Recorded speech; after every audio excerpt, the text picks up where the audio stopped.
Përshëndetje të nderuar teleshikues, do të jemi së bashku në këtë edicion Lajme, ku ndër të tjera do të ndiqni. Bashkia e Vlorës është paditur nga koncesionari i parkimeve në qytet. Koncesioni i dhënë Tis Park kërkon në gjyq ndërkombëtar që Vlora t'i paguajë nga 24 deri në 58 milion euro. Një shumë e tillë do e fundoste qytetin. Kontrata e koncesionit u firmos nga ish kreu i Bashkisë së Vlorës, Shkurt Gjika, tashmë në ndjekje penale për abuzim në lidhje me këtë koncesion. Bashkimi Evropian sërish ka dalë kundër bojkotit dhe lënies së mandateve nga deputetët shqiptar. Zëdhënësja e Komisionit Evropian tha se vendimi i opozitës dëmton në rënd funksionimin e demokracisë në Shqipëri. Vendimi i opozitës shihet si jo produktiv dhe bie ndesh me zgjedhjen demokratike të qytetarëve shqiptar. Ne presim dialog nga qeveria dhe opozita, tha Kuqiancic. Të njëjtën majoranca do të jetë në kuvent për të votuar disa ligje për reformën në drejtësi të nevojshme për Këshillin e Lartë të Prokurorisë dhe Këshillin e Gjyqësorit. Kryesia e Socialistëve është mbledhur sot në mëngjes për të diskutuar dhe situatën e krijuar. Të njëjtën opozita do të protestojë jashtë kuventit. Mjekët e qytetit të Durrësit protestuan sot për dhunimin e kolegut të tyre një ditë më parë. Vetë mjeku që u dhunua thotë se ka ardhur koha që të mbrohen nga policia e shtetit. Rastet e dhunimit të mjekëve gjatë detyrës nga të afërmit e pacientëve janë shtuar. Vetëm pak ditë më parë një mjek u dhunua në Tiranë.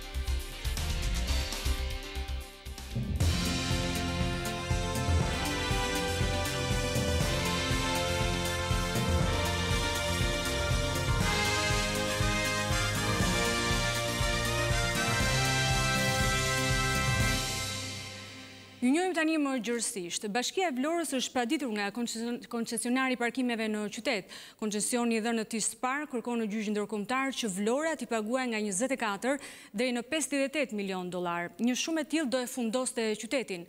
Kontrata e koncesionit u firmos nga ish kreu i Bashkisë së Vlorës, Shkurt Gjika, tashmë në ndjekje penale për abuzim në lidhje me këtë koncesion, të cilin kontrolli i lartë i shtetit e quan abuziv. Gjika ka firmosur kontratën ku thuhet se nëse marrëveshja prishet, atëherë qyteti duhet t'i paguajë kompanisë offshore regjistruar në Delaware fitimet e munguara. Shqipëria rrezikon të paguajë 58 milion dollar në arbitrazh për koncesionin e parkingjeve të Vlorës. Kompania koncesionare Tis Park ka paditur Bashkinë e Vlorës në gjykatën e arbitrazhit të Parisit për prishje të njëanshme të kontratës, duke kërkuar një dëm shpërblim nga 24 deri në 58 milion dollar. Parkingjet e Vlorës u dhanë me koncesion në shkurt të vitit 2015 tek dy kompani guack të regjistruara në parajsën fiskale të Delawareit, Tis Holding dhe On Track Innovations. Sipas marrëveshjes koncesionare të firmosur nga ish kryebashkiaku Shkurt Gjika, kompania private do të investonte 10 milion lek në vit në parkingjet publike të Vlorës dhe në këmbim do të vilte pagesën nga automjetet e qytetarëve për 15 vjet. Por sapo u instalua sistemi i pagesës, qytetarët vlonjat protestuan fuqishëm, duke detyruar kompaninë të largohej, ndërsa një vit më vonë bashkia, tashmë e drejtuar nga Dritan Leli, e anulloi koncesionin. Por pas prishjes së kontratës, kompania koncesionare e ka paditur bashkinë në arbitrazhin e Parisit. Në nenën 29 të kontratës ekziston një klauzol ku thuhet se në rast prishjeje të njëanshme të kontratës apo dështimet për fajin e shtetit, bashkia ka rënë dakord t'i paguajë koncesionarit privat të ardhurat e parashikuara për 15 vjet. Pra gjithë jetëgjatësinë e koncesionit. Sipas një formule të detajuar, pjesë e marrëveshjes koncesionare, këtij dëmshpërblimi i korrespondon një shumë që varion nga 24 deri në 8 milion dollar. Kontrata koncesionare e parkingjeve, përkatësisht klauzola që jep të drejtën kompanisë të kërkojë deri në 58 milion dollar si dëmshpërblim nga taksapaguesit shqiptar, është arsye sepse prokuroria ka marrë sërish të pandehur ish kryebashkiakun e Vlorës, Shkurt Gjika.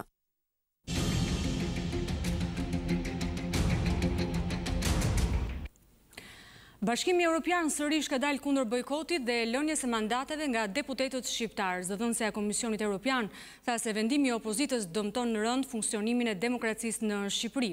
Vendimi i opozitës shihet si jo produktiv dhe bie ndesh me zgjedhjen demokratike të qytetarëve shqiptar. Ne presim dialog nga qeveria dhe opozita, tha Kuqiancic. Për Komisionin Evropian, vendimi i opozitës për të djegur mandate dëmton në rënd funksionimin e demokracisë në Shqipëri dhe konsiderohet jo produktiv. Zëdhënësja e Komisionit Evropian Maja Kuqiancic në konferencën për shtyp të mesditës në Bruksel Tha se parlamenti është vendi ku bëhen diskutimet e mëdha.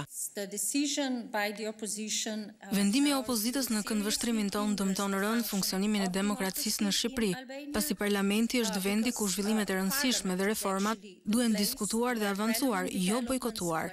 Vendimi i opozitës shihet si jo produktiv, bie ndesh me zgjedhjen demokratike të qytetarëve shqiptar dhe dëmton edhe përparimet e bëra deri tani në rrugën europiane. Komisioni sipas Koçiançit shpret që deputetët shqiptar të mbrojnë idetë dhe parimet e demokracisë në parlament dhe të evitojnë aktet e dhunës dhe deklaratat nxitëse. Ne presim që qeveria dhe opozita të angazhohen në diskutime për të kapërcyer situatën në të mirë të qytetarëve shqiptar. Kjo është një thirrje shumë e qartë që ne vazhdojmë ta konsiderojmë të vlefshme. Në lidhje me reformën në drejtësi, edhe njëherë Koçiançit ka theksuar se është më e rëndësishme cilësia e procesit se sa shpejtësia e tij.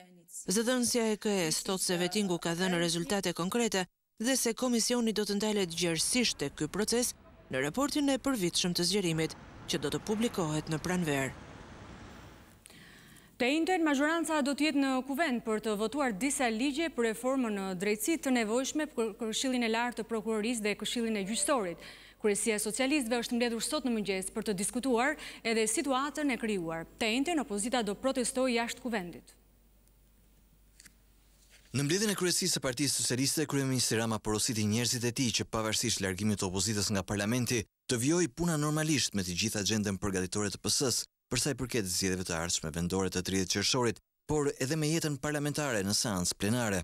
Puna vijon normalisht, kemi për të votuar dy vendime të rëndësishme që lidhen me Këshillin e Lartë Gjyqësorit dhe të Prokurorisë, të cilat do miratohen nga kuvendi. Në mbledhjen që zgjati rreth një orë është diskutuar edhe për kongresin e thirrur nga socialistët për më 23 mars, kur pritet të shpallen dhe kandidatët e kësaj force politike për 61 bashkitë e vendit. Të njëjtën opozita ka lajmëruar se do të mbahet protesta e radhës me synim bllokimin e kuvendit, nga i cili opozita u largua. Protesta pritet të zhvillohet njëkohësisht me seancën e kuvendit. Partia Demokratike ka mbledhur sot aleatët e saj për të diskutuar në lidhje me protestat dhe reagimin ndërkombëtar ndaj aksionit opozitar. Ne do të lidhemi tani me Elda Mengën, e cila ndodhet në selinë e Partisë Demokratike. Përshëndetje Elda, cilat janë deklarimet e krerëve të opozitës? Përshëndetje Monika, zoti Basha ka mbledhur në selinë e Partisë Demokratike më herët aleatët e tij, ndërkohë pas dite pritet të mbledh edhe drejtuesit e degës së Tiranës për protestën e ditës së njëjtë. Sipas aleatëve me diu dhe shehit të cilët folën për mediat pas takimit, ata deklaruan se opozita nuk heq dorë nga kërkesat e saj për një qeveri tranzitore dhe largimin e Edi Ramës. Ndërkohë, sa i takon qëndrimit të ashpër të ndërkombëtarëve, zoti Shehi tha që ndërkombëtarët janë në pozicionin e tyre klasik, ndërkohë opozita sipas tij po punon për të bindur ndërkombëtarët se kauza e Partisë Demokratike dhe aleatëve të saj është e drejtë, por për më tepër ju ftojmë të ndjekim deklaratat e tyre. Ditën e para parlamentit, deri kur do të rikulmohet me datë 16. Një protest tjetër e madhe. Kjo është, nuk ka shumë gjëra të reja, me thënë drejtën, pse kërkesat mbeten po ato, largimi zotit Rama, një qeveri tranzitore. Po ndërkombëtarët duket se sikur nuk e mbështesin aksionin e opozitës. Kanë folur për minim të demokracisë nga ana e opozitës me ndjekjen e mëtarëve. Ne gjykojmë që ndërkombëtarët kanë marrë pozicionin e vet tradicional, klasik, që përpara demokracisë këtu vetë stabilitetin, ne i mirë kuptojmë. Koordinojmë veprimin bashkëpunim me qytetarët për protestën që do të zhvillohet çdo të njëjtë para parlamentit, një parlament që është tërësisht ilegjitim. Për mendimin tim, opozita do të bëjë çdo gjë që kërkojnë qytetarët shqiptar për ta kthyer Shqipërinë në rrugën e nevojshme kushtetuese, por njëkohësisht edhe në binarët evropian, që është tashmë një qëllim i gjithë shqiptarëve, por për fatin e keq pengesa kryesore është kjo qeveri. Elda, po zoti Mediu e dorëzoi mandatin e tij, ndërkohë përveç Myslim Murizit, a ka deputetë të tjerë që nuk e kanë dorëzuar ende? Po Monika, zoti Mediu e ka dorëzuar tashmë mandatin e tij, ndërkohë në mbledhjen e sotme mungoi një tjetër aleat, Demokristiani Nart Ndoka, i cili nuk e ka lënë ende mandatin për shkak se ndodhet jashtë vendit. Ndërkohë ai ka konfirmuar se me të kthyer në Tiranë të njëjtën do e lërë mandatin duke ju bashkuar vendimit të opozitës. Ndërkohë, sa i takon nga radhët e demokratëve, deputeti Arudina Hajdari ende nuk e ka dhënë një vendim, është shprehur madje e dyzuar sa i takon lënjes apo jo të mandatit të saj. Përmes Pas një reagimi që pati një ditë më parë në Facebook, zonja Hajdari konfirmoi se është në diskutime dhe konsultime të vazhdueshme me personalitete të SBA-s dhe BE, ndërkohë sa i takon vendimit do e bëj publik brenda pak ditëve. Ilda, të falenderoj për informacionet, ishte gazetarja jonë Ilda Menga, drejt për së drejti nga selia e Partisë Demokratike. Kuvendi nisi KQZ-s dorëheqjet e mandateve, por për institucionin që drejton zgjedhjet, procedura nuk është e rregullt, ndërkohë ka zhvillime në drejtim të procedurës për zëvendësuesit. Ndjekim drejt Marakut. Komisioni Qendror i Zgjedhjeve ka vendosur t'i drejtohet kuvendit përmes një shkrese ku i kërkon të qartësojë krijimin e vakancave pas dorëheqjes nga mandati të 56 deputetëve të opozitës. Në njoftimin që KQZ kishte marrë nga kuvendi mungonin dy elementë thelbësor, deklarimi i përfundimit të mandatit për deputetin e dorëhequr, si dhe shpallja e vakancës. Për këto dy element, KQZ ka preferuar t'ia kthejë edhe një herë topin kuvendit, duke kërkuar shpjegime pse nuk ka ndjekur praktikën e deri më tanishme. Shkresa mësohet se ka mbërritur tashmë në zyrat e kuvendit, nga ku burimet pohojnë se përgjigjja për KQZ-n me sqarimet që ajo kërkon do të jetë e shpejtë, me qëllim për të mos shtyrë në kohë procesin e zëvendësimeve. Pikërisht për këtë proces, burime nga KQZ bëjnë me dije se ky institucion nuk do t'i pranojë dorëheqjet paraprake të firmosura nga kandidatët në listat për deputet, të cilat kanë nisur të mblidhen në selit e partive opozitare. Për këtë do të ndiqet arsyetimi se nuk ka asnjë vlerë ligjore refuzimi diçkaje që ende nuk të është dhënë. Kështu kandidatët në listat e partive opozitare do duhet të deklarojnë edhe një herë tjetër mospranimin e mandatit, pasi ky tu jetë kaluar nga KQZ.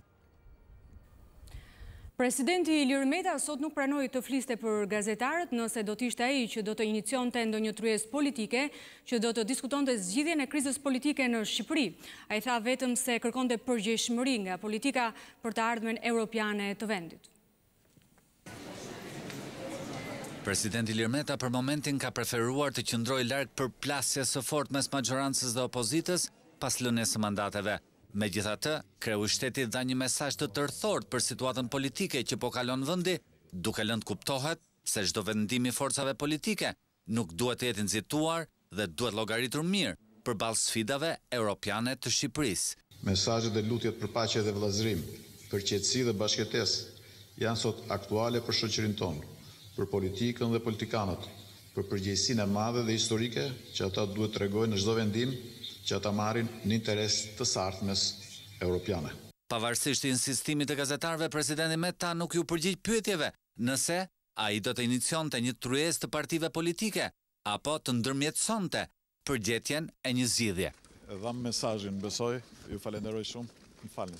Faleminderit. A do ndërmjetësoni një dialog?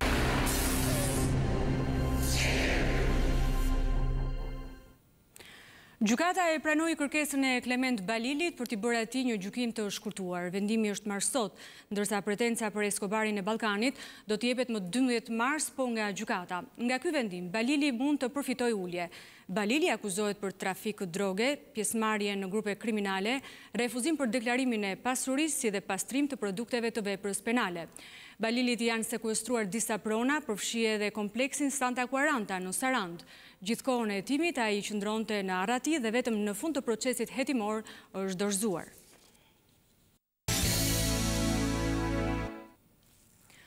Mjekët e qytetit të Durrësit protestuan sot për dhunimin e kolegut të tyre 2 ditë më parë. Vetë mjeku që u dhunua thotë se ka ardhur koha që të mbrohen nga policia e shtetit. Rastet e dhunimit të mjekëve gjatë detyrës nga të afërbit e pacientëve janë shtuar. Vetëm pak ditë më parë, një mjek u dhunua në Tiranë. Ndjekim Vali Qyrfyçi. Ngjarjet që kanë ndodhur këtë ditë dhe po ndodhin çdo ditë nëpër spitale janë të dënueshme. Ne kërkojmë që të kemi mbrojtje, të sigurohemi të jemi të mbrojtur sepse po ushtrohet dhunë çdo ditë nga qytetarët kundrejt mjekëve.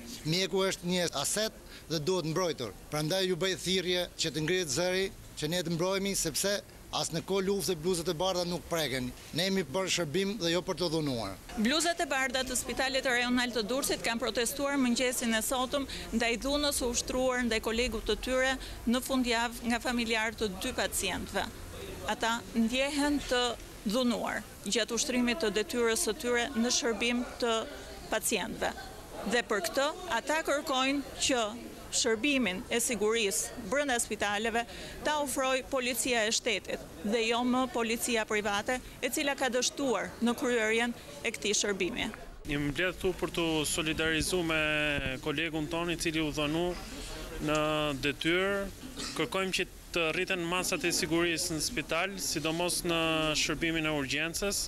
Do donim që t'ishte e pranishme policia e shtetit 24 orë të paktën në shërbimin e urgjencës, në mënyrë që edhe ne ta kryejmë detyrën të qetë. Mund të ketë rreth një vit që vjen një burr i vdekur në urgjencë, edhe djali i tij, kur unë i thash që është i vdekur pasi i bëra gjithë manovrat, edhe më goditi në hund me grësht, pata hemorragji.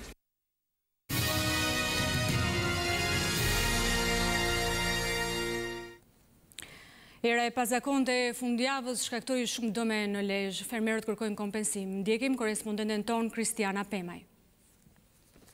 Stuhia me era të fuqishme e cila ka përfshirë qarkun e Lezhës ditët e fundit ka sjell një sër dëmtimësh të mëdha. Në familjen Voci, stuhia e erës ka sjell dëme të paimagjinueshme. Rreth 5 dylymsera janë shkatruar nga era, duke sjell dëme disa miliona lek. Për zotën të 10 që për jo 10, jo po pja 15, po se ka 10 kanë mëta 2 më godit. Jo së dhe kjo më në qashe. Sa ban i vesh gjami, mos me kanë kur gjami. Të në pas mundësi shteti, faliminirës me thonë, mos pas që kanë me bon. Dëmi shkon rreth 15 milion lek, thot Leze Voci. Lezja bën apel për ndihmë pasi ajo me forcat e saj nuk ka mundësi të riparojë dëmin e shkaktuar. Edhe pse bujësia sot përdor mjete moderne, ka fshatra në Shqipëri ku shohim ende fermerë që punojnë tokën me bel. Bledar Koreshi na sjell historinë e një fermeri që thotë se nuk e përballon dot koston e mekanikës bujqësore. Ali Bera Hoxha e punon ende tokën me bel. Sot është 58 vjeç dhe ende nuk e përballon dot financiarisht një mjet bujqësor.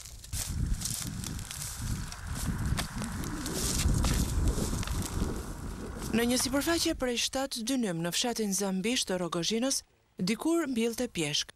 Në mungesë të tregut preu pemët dhe mbolli pjepër. Valla, i me bu më kisa ka kje për parë. Dhe se togo për nëmat me bil. Kull. Me qa u shjeni? Me ta sa togo të sa të kjesë që të them shkeli. Në shqide një kokër, mje nuk shqide. Rendimenti është i ullët dhe fitimi nuk shkon më shumë se 50.000 lek. Ndaj, Aliu pasi ka punuar tokën vetë, shkon edhe në pronat e fermerëve të tjerë. Qmimat e nga në hava të planët të helmet të gjitha me fjallë. Po nimi batë, ja, si në kohë në për para, bujësi primitive. Po vazhdo në merë bujësia kohë? Po, do përnoj, po. Do përnoj se shumë vetë në mënyrë jetesë. Aliu kërkon çmime më të ulta për pesticidet, por sidomos të karburantit dhe të mekanikës bujqësore, që edhe për të një ditë të marrë fund stërmundimi i punës me bel.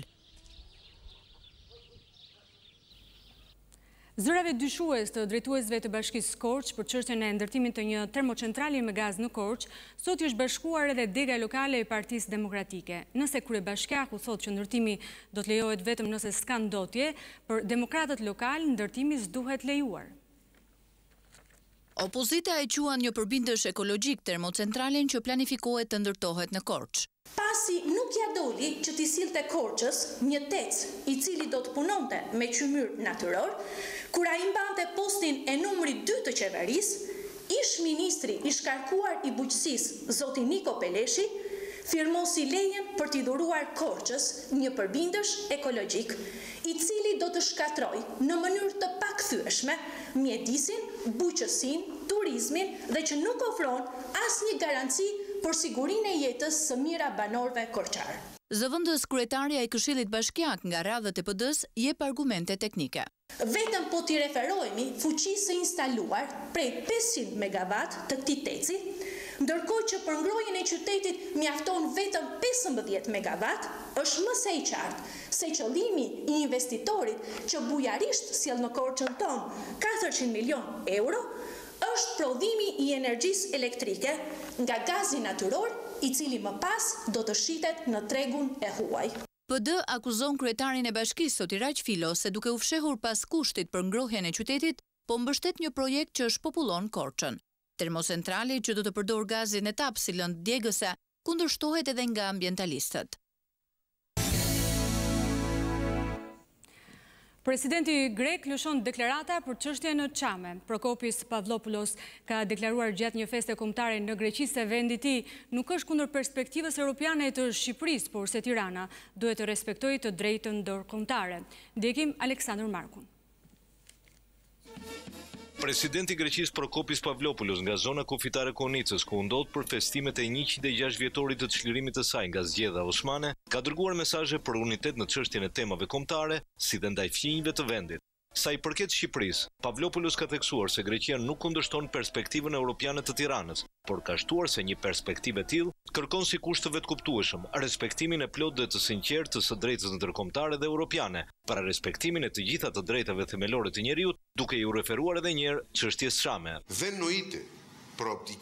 Nuk nënkuptohet perspektive curia e Shqipërisë fqinje drejt zonës europiane, kur për fat keq, ende edhe sot, nuk i kanë hedhur teja ato kërkesat të pakonceptueshme të gjoja të drejtave të çamëve kriminal, bashkëpunëtorë të nazistëve.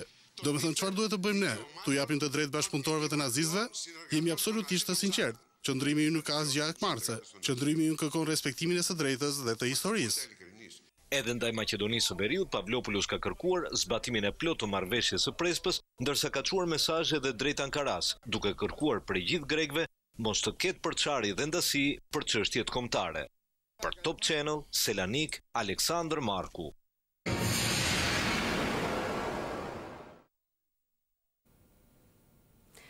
Në Venezuelë mbizotëron kaosi dhe në kufi të vendit gjendja është në prag të një konflikti civil. Ushtarë venezuelian kanë dezertuar në Kolumbi dhe tani tremben për akmarrjen e pushtetit të Maduros ndaj familjeve të tyre. Ushtarët venezuelian që dezertuan në Kolumbi të shtunën thonë se druhen për sigurinë e familjeve të tyre nën qeverinë e presidentit Nicolas Maduro. Duke folur për BBC, një prej dezertorëve, Orla Guerin, 23 vjeç, tha se ai është i shqetësuar se forcat besnike ndaj presidentit mund të hakmerren ndaj familjes së tij. Më shumë se 100 ushtarë thuhet se kanë dezertuar, pjesa më e madhe gjatë përleshjeve vdekjeprurse mbi ndihmat humanitare të shtunën. Tensionet u rritën pasi presidenti Maduro dërgoi trupa për të bllokuar rrugët dhe urat në kufi me Brazilin dhe Kolumbinë fqinje, ku ndihma në ushqime dhe ilaçe të mbledhura nga Shtetet e Bashkuara të Amerikës duhet të hynë në vend. Në disa pika kalimi, forcat venezueliane të sigurisë përdorën gazin lotësjellës mbi vullnetarët dhe protestuesit dojgjën vendqëndrimet kufitare i qelluan me gur ushtarët dhe policin. Të dielën sekretari amerikan i shtetit Mike Pompeo tha se ditët e Maduros janë të numëruara pas ngjarjeve vdekjeprurse të fundjavës.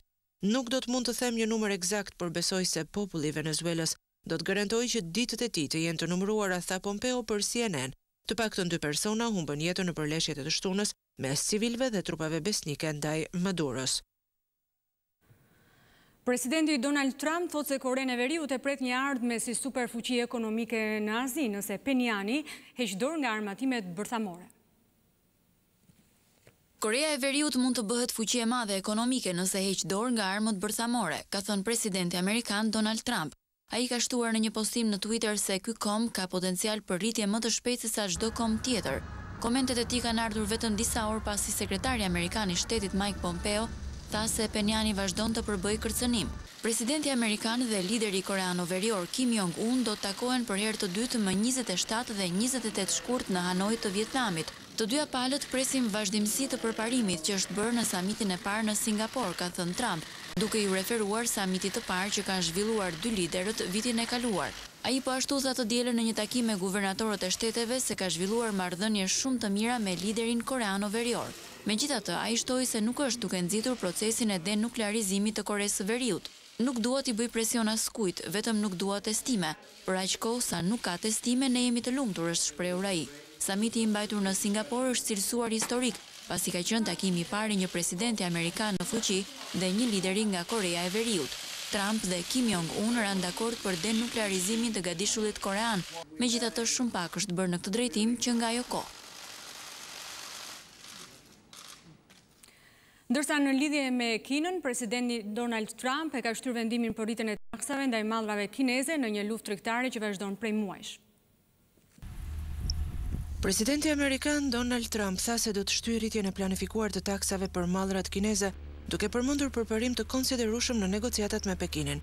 Jam i lumtur t'ju njoftoj se Shtetet e Bashkuara kanë bërë përparim të konsiderueshëm në bisedimet me Kinën në çështje strukturale, përfshirë mbrojtjen e pronës intelektuale, transferimin e teknologjisë, agrikulturës, monedhave dhe aspekteve të tjera, ka thënë ai përmes një postimi në rrjetin social Twitter. Do të shtyjë rritjen e tarifave amerikane që ishte planifikuar të ndodhte më 1 mars, duke parashikuar se të dyja palët do të arrijnë përparim shtesë. Ne do të planifikojmë mbajtjen e një takimi me presidentin kinez në mënyrë që të arrijmë një marrëveshje. Një fundjavë shumë e mirë për SBA-n dhe Kinën, ka shtuar Trump. Presidenti amerikan kishte planifikuar rritjen e tarifave për mallrat kineze në vlerë $200 miliardë, nga 10% që janë tani në 25%, nëse nuk do të arrijë një marrëveshje deri më 1 mars. Lufta tregtare mes dy gjigantëve global ka ndikuar në tregjet e aksioneve dhe ka ngritur shqetësimet për luftë tregtare globale. Trump ka justifikuar vënien e taksave ndaj Kinës, duke përmendur praktikat e padrejta të autoriteteve kineze ndaj SBA-s, si dhe ka kërkuar ndryshime rrënjësore nga ky vend, përsa i takon vjedhjes së pronës intelektuale dhe eliminimit të pengesave për kompanitë amerikane në tregun kinez.